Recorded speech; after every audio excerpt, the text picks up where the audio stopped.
all. The topic for today is Achilles tendinopathy. To firstly know about what is Achilles tendinopathy, we should know what is a tendon. क्योंकि tendinopathy is a deformation or a overuse injury in a tendon. So firstly we will be discussing what is a tendon.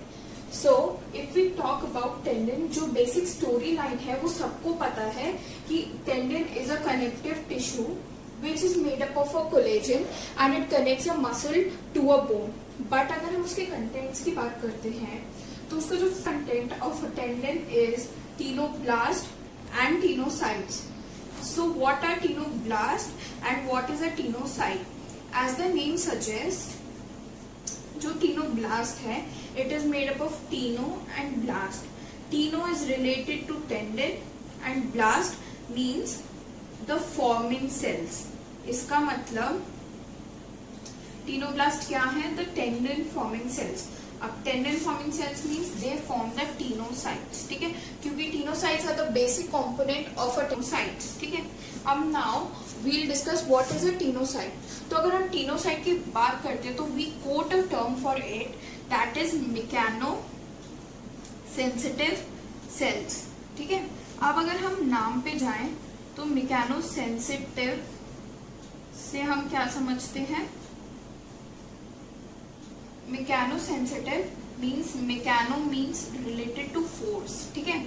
इसका मतलब अगर कोई भी increase या decrease in force हुआ तो it will be termed in mechano. ठीक है? अगर मेरे कोई जॉइंट पे लोडिंग बढ़ रही है या मेरे कोई टिश्यू में फोर्स का इंक्रीज हो रहा है या डिक्रीज हो रहा है, उस वजह से जो चेंजेस है या फिर वो हम मैकेनिक्स में कंसिडर करेंगे. Basically the movement related things are considered in mechano. And sensitive means अगर कोई एक पर्टिकुलर चीज में चेंज की वजह से कोई दूसरी चीज इफेक्ट हो रही है तो वो चीज सेंसिटिव टुवर्ड्स दिस थिंग.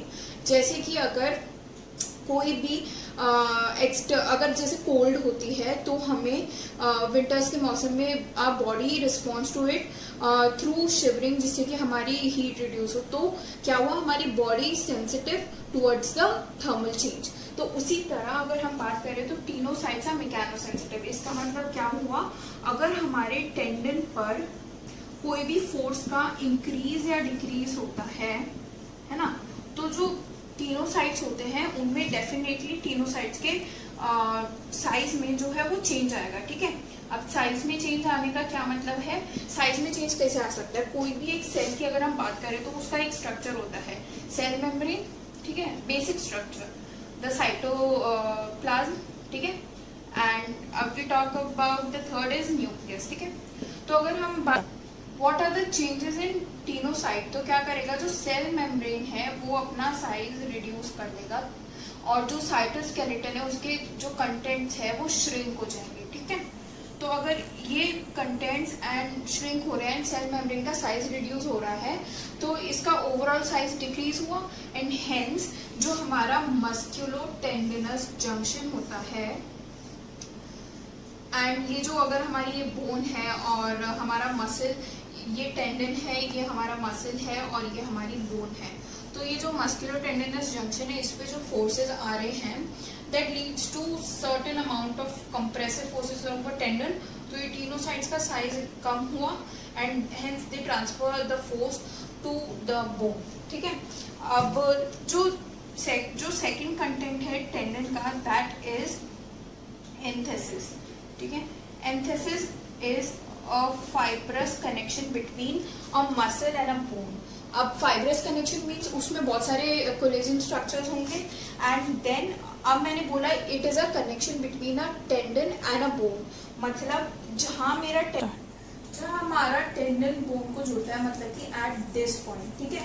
जैसे कि अगर ये मेरा मसल है, ये मेरा टेंडन है, ये बोन को जोड़ रहा है, तो at this point एक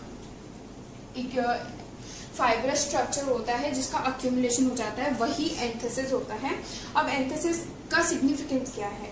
क्योंकि टेंडन मसल को तो जोड़ ही रहा है तो हमने इसको एक अलग टर्म क्यों दिया? एक तो पहली बात, इसका जो कोलेजन कंटेंट है वो टेंडन से बहुत ज्यादा होता है. जैसे कि कोलेजन कंटेंट ना टेंडन में 90% होता है and it is fully made up of fibrous tissues and collagen. ठीक है?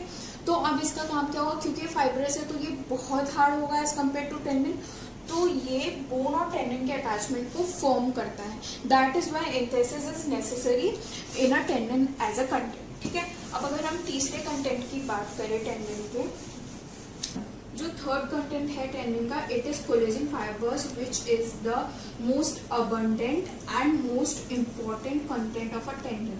क्योंकि हम टेंडन को connective tissue fibrous connective collagen के अंदर हम बात करते हैं तो there are various type of collagen fibres tendon के अंदर प्रेजेंट होते हैं. First, second, third, fifth, sixth and in some amounts 9th, 11th and also 12th. ठीक है. अब ये स्टडी शो करती है कि the collagen type 1 is the maximum collagen fibre that is present in tendon and it is 90% of the total collagen का content. जो हमारा कोलेजन फाइबर है it is 90% of the total content of the tendon and जो हमारा collagen type 1 है it is the 90% of the total content of all the collagen. ठीक है. ये इतना ज्यादा क्यों है ना? इसका मतलब ये इसलिए है क्योंकि it provides the tensile strength. जो हमारा कोलेजन है वो type 1 that provides the tensile strength to the tendon.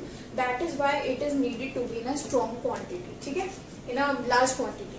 उसके बाद there are not much researches about collagen 2nd, 6th and 5th, but the collagen number 3 has been second most abundant collagen in the content of tendon. It is because it is required for healing. अब healing हमारे tendon को क्यों चाहिए? अगर हमारी tendon में over use injuries, हमारा कभी भी कोई भी बॉडी रिस्पॉन्स जो हमें पेन या टेंडरनेस वगैरह कॉज करेगा वो हमेशा फर्स्टली नहीं करेगा. It is always a secondary response. Firstly हमारी body will always try to fight against the changes, the physiological changes. तो अगर हम बात करें कि कोई भी बॉडी में माइक्रो ट्रॉमा होता है, जैसे कि अगर बहुत ज़्यादा टाइम के बाद किसी ने ओवर यूज कर लिया अपनी मसल्स का, या फिर किसी ने बहुत ज़्यादा लॉन्ग स्टैंडिंग एक्टिविटी कर ली, एंड तो इस केस में क्या होगा कि micro trauma in the tendon fibres. ठीक है. माइक्रो ट्रॉमा होगा, कोलेजन फाइबर्स में डिस्टर्बेंसेस आएंगे जो दूसरे कोलेजन फाइबर्स हैं उनके अंदर. ठीक है. उसके बाद एक फर्स्ट चेंज ये हो गया. सेकेंड चेंज ये होगा कि हमारे ब्लड सप्लाई में प्रॉब्लम हुई है ना. तो अगर ये सब चीजें हो रही हैं तो इन्हें रेगुलेट कौन करेगा? ये है टेंडन नंबर 3 का काम, द कोलेजन नंबर 3 का काम. ठीक है. एंड देन ये माइक्रो ट्रॉमा की हीलिंग के काम में आएगा. And then the third most important collagen fibre is collagen fibre number 12. ठीक है. 12th का क्या काम है? It helps in binding all the structures of the tendon. ठीक है. अब ऑल दी स्ट्रक्चर मीन पहली बात हमने कर ली टीनोसाइट्स, और सेकंड स्ट्रक्चर हमने बात की एंथेसिस, थर्ड स्ट्रक्चर बात की कोलेजन फाइबर्स, है ना. तो फोर्थ स्ट्रक्चर अब क्या है? It is the proteoglycans, glycosaminoglycans which is present in ground substance. ठीक है. Ground substance is the substance that provide nutrition to any, it might be any, the tendon, the joint and the any kind of tissue that is present in our body. So these all structures are connected by collagen number 12. So these are the 3 main important collagen fibers that are essential for maintaining the tendon health. So now this is all about tendon. If we talk about tendinopathy, अगर अब हमें पता पड़ गया what is a tendon, तो हम जानेंगे what is tendinopathy. Tendinopathy क्या होता है? It is the repetitive injury. Tendinopathy के नाम से हमें पता पड़ रहा है कि टेंडन की पैथोलॉजी. ठीक है. इट इज द बॉडी का response towards the repetitive injury या फिर ओवर यूज या फिर प्रोलॉन्ग्ड यूजेज. नाउ इसमें टेंडन के अंदर चेंज क्या क्या है, एक तो इंजरी हुई टेंडन की, ठीक है, तो ऑब्वियसली उसकी पूरी फिजियोलॉजी बदलेगी, जो कोलेजन फाइबर का कंटेंट था वो बदलेगा, ठीक है। देन अगर हम सेल्स की बात करते हैं तो cell will be rounded, there are no researches done कि सेल्स राउंडेड क्यों होती है, बट कई स्टडीज कहती हैं कि जो सेल अपोप्टोट, जो हमारी अपोप्टोसिस की जो सेल्स होती हैं, मतलब कि जो सेल्स हमारी डैमेज सेल्स को किल करती है, they are known as apoptotic cells. तो जो अपोप्टोटिक सेल्स होती है दे आर राउंडेड, ठीक है, इस वजह से the cells are normally appearing rounded, ठीक है। क्यों? और दूसरी बात, सेल्स जो है वो न्यूमरस है, ठीक है।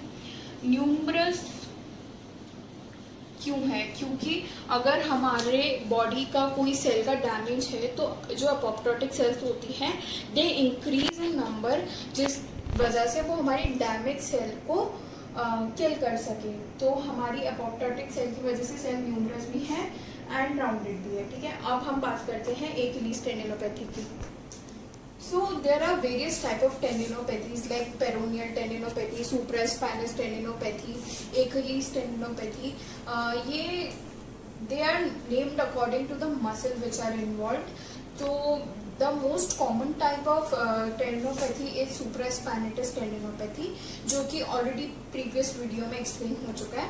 So in this video I will be taking Achilles tendinopathy mainly, ठीक है. तो अब firstly we'll discuss about what is a Achilles tendon. तो it is formed, it is the tendon which is formed due to the merging of the three muscles of calf that we all know, the two heads of gastrocnemius and the one head of soleus. Origin insertion of the gastrocnemius and soleus are, this is femur, this is fibula and this is tibia. Consider it as a rough diagram. The gastrocnemius arises in the two heads, the lateral and the medial, from respectively the lateral and the medial condyles of the femur, like this.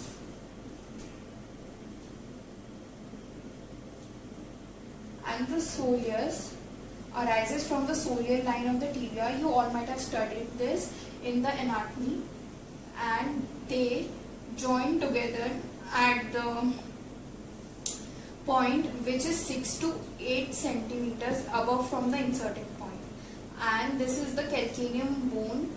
It is the posterior aspect of the calcaneum bone, and these three muscle bellies combine and forms a tendon at this point. What is the significance of this point is we will be talking about it later, and it inserts onto the calcaneum, okay, the posterior tubercle of the calcaneum. Now what is the significance of this is the Achilles tendinopathy is classified into two forms, the insertional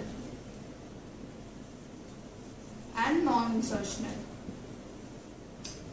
means अगर insertional point पर tendinopathy है तो वो हुई insertional, मतलब कि अगर calcaneum पर जहाँ पर टेंडन बोन को अटैच हो रहा है, अगर वहाँ पर कोई इन्फ्लेमेशन, टेंडरनेस, पेन, स्वेलिंग ऐसा कुछ दिख रहा है तो it will be classified under insertional tendinopathy. And अगर हम नॉन इंसर्शनल की बात करते हैं तो the physiotherapist will observe the pain, tenderness and inflammation 6 to 8 centimeters above the calcaneum bone. So it will be easy to diagnose where is the tendinopathy if we know about this fact that the tendon starts from 6 to 8 centimeter above the insertion. So this is non-insertional and insertional Achilles tendinopathy. Talking about the symptoms. Symptoms क्या होंगे, we have already discuss की symptoms means हमें कैसे हम classify कर सकते हैं कि it will be Achilles tendinopathy. इसके लिए डिफरेंशियल डायग्नोस्टिक टेस्ट भी होते हैं, बट फर्स्टली हम सिम्टम्स देखेंगे कि क्या आ रहे हैं। तो the symptoms are mainly pain, the pain, tenderness, swelling and mainly tendinopathies में नाइट में पेन होता है। It is related to the nociceptors activation during night, and the study shows this fact that nociceptors are greatly activated overnight as compared to the daytime. And the other symptoms, if we histologically observe, हमने पहले बात कर ली थी कि cells are round and numerous। दूसरी चीज ये है कि जो blood supply है that is abnormally high over the area, and this is the only cause of why we observe inflammation over the area. Okay, now talking about what can be the various risk factors associated with the tendinopathy. So I will now discuss about the data of the Achilles tendinopathy. It is most commonly in athletic population. हम सबको पता है कि athletes जो होते हैं they make most of the use of their lower limb. तो अगर एथलीट्स कोई भी रिपीटेटिव इंजरी कर रहे हैं, अगर रिपीटेटिव एक्शन कर रहे हैं, तो उस वजह से जो इंजरी हो रही है वो मैराथन में रन करते हैं तो उसमें लॉन्ग टाइम के लिए रनिंग होती है। उस केसेस में इनफैक्ट अगर कोई भी एथलीट है तो नॉर्मली कोई भी स्पोर्ट में it will indulge the lower limb. तो athlete tendinopathy out of all the tendinopathy is the second major cause of the athletic injury. First is the supraspinatus, as I have already mentioned in the previous videos. The 28% of the athletic population shows the Achilles tendinopathy, and जो हम younger athletic population देखें अगर तो 18% of the younger population shows the Achilles tendinopathy. Now moving on to the factors which can cause this tendinopathy. तो अगर हम बात करें तो दो फैक्टर्स इंक्लूड होते हैं। First is intrinsic and the second one is extrinsic. तो as the name suggest, intrinsic मतलब कोई भी अगर हमारी बॉडी के अंदर जो चेंजेस हो रहे हैं उस वजह से अगर ये टेंडिनोपैथी हो रहा है, टेंडन की इन्फ्लेमेशन, पेन हो रहा है, तो that are known as intrinsic factors. और एक्सट्रिंसिक फैक्टर्स वो होते हैं जो कि बाहर से हमारे टेंडन पे अबनॉर्मल फोर्सेस लगा रहे हैं and then they are causing these symptoms. ठीक है, तो हम firstly if we talk about intrinsic factors, the first major cause is hyperpronation. Hyperpronation as the name suggest, pronation अगर हमारे एंकल का इंक्रीज हो रहा है तो वी ऑल नो कि प्रोनेशन के अंदर तीन कंपोनेंट्स होते हैं, abduction of the foot, the dorsiflexion of the foot and the eversion।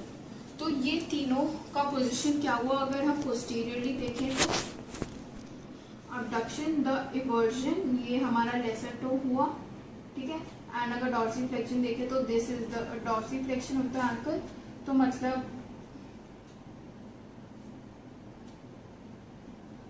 कि वी कैन सी दैट हमारा फुट का जो कैल्केनियम का जो एरिया है that is in the maximum contact of the ground, और जो हमारा एचलीज टेंडन है वो आके यहीं पर अटैच होता है।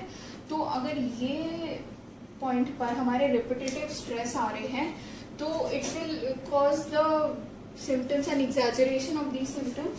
Then if we secondly talk about varus forces, varus forces क्या होता है? It is the same condition in which our foot is inverted, है ना। तो अगर कोई भी कंडीशन जिसमें कैल्केनियम पे फोर्स आ रहा है तो that will cause this tendinopathy. तो अगर इन्वर्जन में हमारा फुट है तो हमारा कैल्केनियम का this point will be in the contact, तो कैल्केनियम हमेशा इंक्रीज्ड वेट बियरिंग की कंडीशन में रहेगा। तो अगर कैल्केनियम इंक्रीज वेट बियरिंग की कंडीशन में है तो एचलीज टेंडिनोपैथी के चांसेस बढ़ जाते हैं, but the major cause still remains the hyperpronation. Then thirdly the pes cavus. Pes cavus we all know as the claw foot, अब इसमें क्या है कि if we see it from the sagittal section, then this is a calcaneum, this are the cuneiform. The medial section से अगर हम देखते हैं तो this is the calcaneum, this is cuneiform, this is the first metatarsal. तो अगर हम देखें तो ग्राउंड के कॉन्टैक्ट में मेनली क्या पॉइंट है, एक तो ये, एक ये। तो इधर भी कैल्केनियम हमारे ग्राउंड के मेजरली कॉन्टैक्ट में है। तो the calcaneum is under the continuous loading, तो हमारे टेंडन पर बहुत ज़्यादा स्ट्रेस आ सकता है एंड हो सकता है कि हमारा जो टेंडन वाला एरिया है that is also in continuous loading, तो which that will cause the increased symptoms. Then there is also a main fact according to the studies that जो हमारे दो टाइप के टेंडनोपैथी मैंने बताए थे, the insertional and non insertional, उसमें से the most common is insertional. ऐसा क्यों? क्योंकि जो टेंडन को ब्लड सप्लाई होता है वो पूरे टेंडन को ऑलमोस्ट इक्वल होता है, but if we observe at the point of insertion, जो हमारा कैल्केनियम का पॉइंट ऑफ इंसर्शन है टेंडन को, उसको सबसे कम ब्लड सप्लाई होता है। तो अगर ब्लड सप्लाई कम है तो हमारे टेंडन पे अगर लोडिंग की वजह से इंजरीज होती है, तो फर्स्टली जो हमारा बॉडी का रिस्पॉन्स है that is healing, it tries to heal. तो अगर जब हमारा ब्लड सप्लाई कम है तो इस एरिया को न्यूट्रिशन नहीं जा रहा, तो हीलिंग डिले होगी, बहुत धीरे होगी। तो उतनी देर में, जितनी देर में हमारे और जगह पर हीलिंग हो जाती, इसमें हमारे फर्दर प्रोग्रेशन जो होता है क्रॉनिक फेजेस का एक्यूलीज टेंडनोपैथी में, जैसे कि फाइब्रस एडहेशंस है ना, वो बढ़ जाएंगे, इन्फ्लेमेशन बढ़ जाएगा, पेन बढ़ जाएगा। तो this will lead to insertional tendinopathy and hence it is most common. Now there are other causes of intrinsic causes, जैसे कि corticosteroid का use। अगर corticosteroid का use करते हैं तो they are the major reason which causes inflammatory responses in the body. तो this can be the major cause of the intrinsic factors of the Achilles tendinopathy. Now talking about extrinsic factors, as the name suggests, extrinsic factors क्या हो सकते हैं जो कि हमारे calcaneum पे load बढ़ा रहे हैं। तो जैसे अगर हम after a long time running करते हैं बहुत देर के लिए, तो हमारा कंटिन्यूसली रनिंग के टाइम पर हमारा foot dorsiflexion plantar flexion, dorsiflexion plantar flexion, तो जो हमारा एक्लीज टेंडन है वो कॉन्टिन्यूस कंट्रैक्शन में है during eccentric injuries, during eccentric contraction जो टेंडन इंजरीज है दैट आर कॉमन। तो इसका मतलब क्या हुआ, हम हमारी मसल पे लोड इंक्रीज कर रहे हैं। तो first extrinsic cause is increasing load, ठीक है। The second main cause is increasing the duration of contraction, जैसे कि हमने पहले बात कर ली। The third main important thing is the increase of mileage.